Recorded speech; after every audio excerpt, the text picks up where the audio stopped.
And now I would like to welcome Yang Amat Mulia Tengku Puteri Iman Afzan, Binti Sultan Abdullah, Ri'ayatuddin, Mustafa, Billah, Shah, Royal Patron of MIASA. Bismillahirrahmanirrahim. Assalamualaikum warahmatullahi wabarakatuh and good morning. Yang berhormat Datuk Seri Dr. Adham, Minister of Health. Yang berbahagia Puan Anita Abu Bakar, President of MIASA. Yang berbahagia Puan Sri Zainab Haji Jaafar, Patron of Petronita. Yang berbahagia Puan Jamilia Muhammad Jalal, President of Petronita. Board members of MIASA, distinguished guests, ladies and gentlemen. Let me take this opportunity to congratulate MIASA on the opening of the Orchid Clubhouse, the first activity center and crisis management center here in Malaysia. As patron, it is such a pleasure for me to welcome all of you this morning. To Puan Anita, the MIASA board, staff, volunteers, and sponsors, I thank you so much for your hard work and dedication in making this safe space a reality for everyone struggling, as well as their family and friends. I speak on behalf of MIASA when I say that we are grateful to receive such robust cooperation and support from our government. I would like to express our deepest gratitude to Yang Berhormat Datuk Seri Dr. Adham for being here with us today. I hope MIASA and the Ministry of Health will continue to show that close cooperation between the government and NGOs is imperative to build a better tomorrow. Today is significant for the wider mental health community as it is World Suicide Prevention Day. We are all aware of the significant efforts that have been made by various stakeholders across the board to decriminalize attempted suicide in our country. Malaysia remains one of the few countries in the world that continues to classify suicide attempts as a criminal act. Recently, a magistrate court fined an unemployed man who attempted to commit suicide 3,000 ringgit and 3.5 months in jail if he failed to pay the fine. 3 months ago, a 42-year-old man who attempted suicide by stabbing himself from fragments of a broken glass window was sentenced to 1 month in prison. I would really like to share some of my thoughts on the issue. First, I would like to point out that decriminalizing suicide is part of shifting our response to mental health towards one that is more health and social based. Malaysia has gone through great lengths to manage the COVID-19 pandemic as best we can.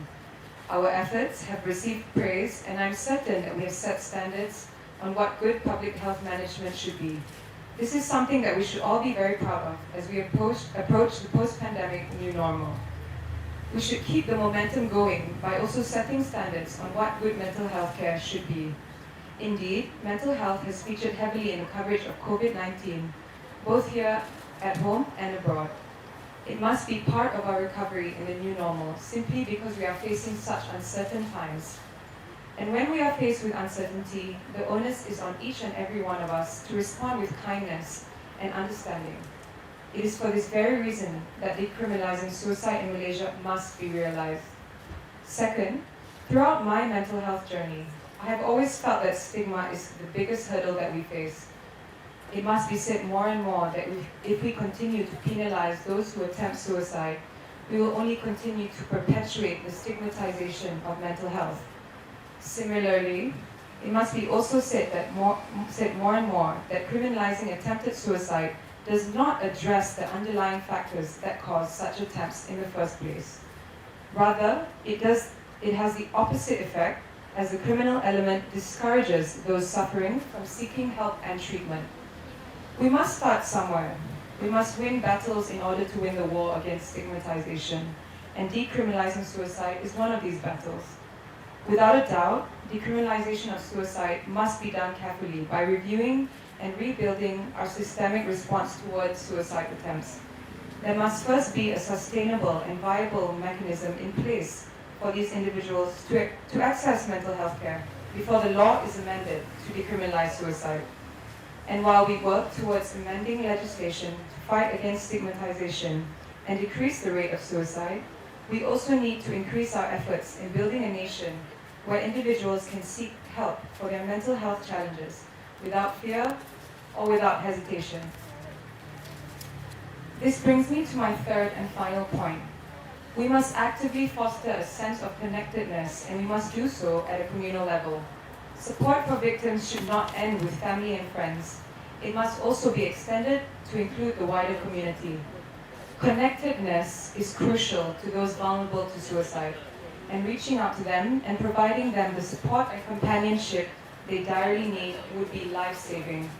More importantly, we need to normalize the discussion surrounding mental health and suicide in hopes that those struggling will get the help and treatment they need.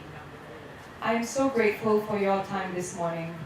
Each and every one of you here is proof that together we can do wonders for the mental health community. I hope that you will stay committed and continue to do your part in advocating for mental health, whether it be sharing knowledge, insights and experience, empowering our peers and caregivers, or simply extending a helping hand to ask your neighbor, how are you? I remain humbled and inspired by all your efforts. I stand with you to amend Section 309 of the Penal Code that punishes those who survive a suicide attempt. I promise to do whatever I can to encourage Malaysians to actively support the efforts of mental health initiatives. Wabillahi taufiq wal hidayah. Wassalamualaikum warahmatullahi wabarakatuh.